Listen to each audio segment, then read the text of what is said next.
Hello, আসসালামু আলাইকুম everyone. আপনারা সবাই কেমন আছেন? আমি আলহামদুলিল্লাহ ভালোই আছি। আজকে আপনাদেরকে পোল্ট্রি মুরগি, ফার্মের মুরগি কষিয়ে রান্না করে দেখাবো একদম কষা, কষা। আপনারা সবাই আমার সাথে থাকবেন আর দেখতে থাকবেন। আমি কি করে রান্নাটা করি সেভাবেই আপনারা চেষ্টা করবেন। দেখুন আমি আদা রসুন পেস্ট আমি আগে থেকেই ব্লেন্ড করে নিয়েছি। তারপরে এখন মরিচের গুঁড়া দিচ্ছি, হলুদের গুঁড়া দিব।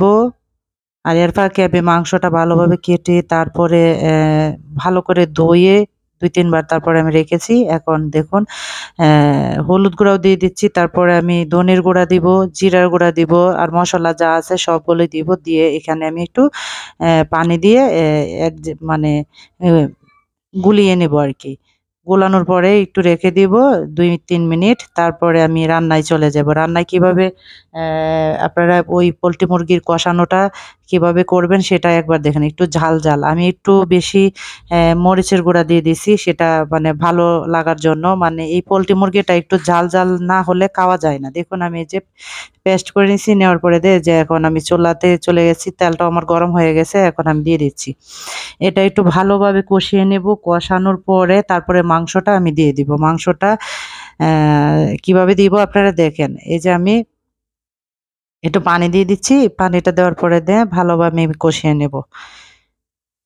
দেখুন আমি কিভাবে কষাচ্ছি। তেলটা উপরে চলে আসবে তারপরে আমি মাংসটা দিয়ে দিব। মাংসটা দেওয়ার পরে কষিয়ে নিব। দে ৪ থেকে ৫ মিনিট ভালোভাবে একেবারে হাই হিটে একেবারে আমি অ্যা এটা কষিয়ে নেব। এর ফাঁকে আমি বলব আপনারা সবাই যে ভিডিও যদি মেক করে থাকেন, যারা YouTube চ্যানেল খুলেছেন তারা একটু ধৈর্য সহকারে এই কাজগুলা করবেন। এই যে দেখুন আমি মাংসটা দিয়ে দিচ্ছি। এখন আমি মাংসটা ভালোভাবে একেবারে কষিয়ে নিব। কষানোর পরে আপনারা একটু ঝোল দিলে দিতেই পারেন, মানে পানি দিলে দিতে পারেন আরকি। ঝোল রাখতে পারেন। আর আমি একটু পানিও দিব পরে। এখন আগে কষিয়ে নেব, ভালোভাবে একেবারে কষিয়ে নেব। আর এত টেস্ট হয়েছিল মানে কি বলবো, মানে গরম ভাতের সাথে কি যে মজা লাগতেছিল পোল্ট্রি মুরগিটা এরকমভাবে। আমি হঠাৎ, হঠাৎ করে এরকম করে আমি রান্না করি। একদম অনেক ঝাল দিয়ে তারপরে রান্নাটা করি। হেব্বি মজা হয়। আপনারাও সেটা করবেন। আমি যেভাবে রান্নাটা করতেছি সেম এভাবে রান্নাটা করে একবার দেখবেন। আর এর মধ্যে একটা সিক্রেট আছে, সিক্রেট আমি দেখাবো কি মসলাটা আমি দেই। সেই মসলাটা আসলে আপনারা দিবেন। আমি রিকোয়েস্ট করব সেই মসলাটা দিলে আপনার যে মাংসের একটা যে গন্ধ থাকে সেই গন্ধটা লাগে না।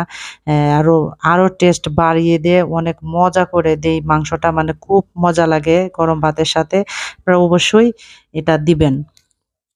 এই যে দেখুন আমি এখন আবার ঢাকনা উঠিয়ে এই যে মসলাটা দিয়ে দিতেছি। এটা হলো রেডিমিক্স এর যে রাঁধুনির যে মসলাটা আছে না সেটা। এটা হালকা দিবেন, এত বেশি না।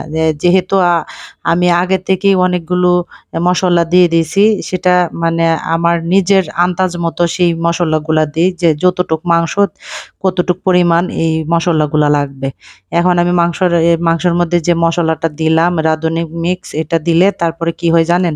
এই যে গন্ধটাই অন্যরকম হয়ে যায়। মানে এত সুন্দর একটা ঘ্রাণ আসে, এত একটা মজার একটা ঘ্রাণ আসে বোঝানোর মতো। দেখুন কষানো, কষানো হয়ে যাচ্ছে। আপনারা অবশ্যই এটা এভাবে রান্না করবেন। এখন আমি একটু পানি দিয়ে দিচ্ছি। পানি দেওয়ার পরে যে কষায় নিয়ে আসবে তখন সেটা অনেক টেস্ট হয়, অনেক মজা হয়। মানে উম মানে বোঝানোর মতো না। আপনারা সেভাবেই রান্নাটা করবেন আমি যেভাবে দেখিয়ে দিচ্ছি।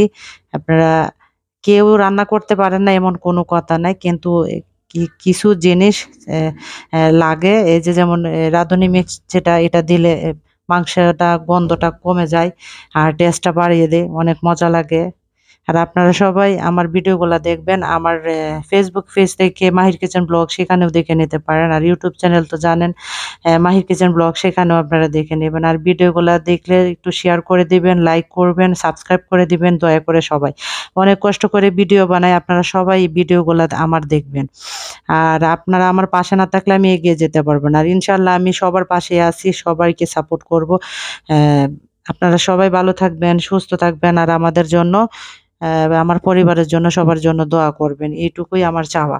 আর আমি প্রতিদিনে ভিডিও না পারলেই আমি মনে করেন যে ১-২ দিন পর, পর হলেও ভিডিও দেওয়ার চেষ্টা করি। আর যারা ভিডিও মেক করেন তারা কিন্তু অবশ্যই ভিডিও প্রতিদিন একটা করে লং ভিডিও ছাড়বেন, নাহলে শর্ট ভিডিও ছাড়বেন ওইভাবে। এই যে দেখুন আমার রান্নাটা হয়ে গেছে। কত সুন্দর দেখা যাচ্ছে। আপনারা ভালো থাকবেন, সুস্থ থাকবেন। আল্লাহ হাফেজ।